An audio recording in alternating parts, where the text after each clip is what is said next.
كمان بالكفتة. شايفين؟ عايزة اقول لكم الصابع بالصابع مفيش حاجة فكت مني. برضو حتى بعد التسوية والله ما في اي صابع فك مني.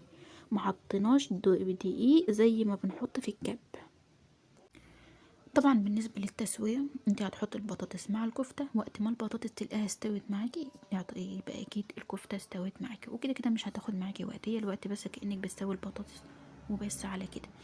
طبعا انا قلتلك على مميزات الكبة المكنة وعيوبها، وفي النهاية انت معاكي الكبة ومعاكي المكنة دي براحتك خالص. طبعا اللي هي المكنة هتاخد معاكي شوية وقت شوية ومجهود، مش هتاخد وقت، هتاخد مجهود. الكبة برضو مش هتاخد وقت، مش هتاخد مجهود.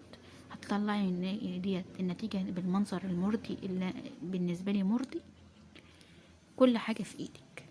طبعا لو وصلتوا معايا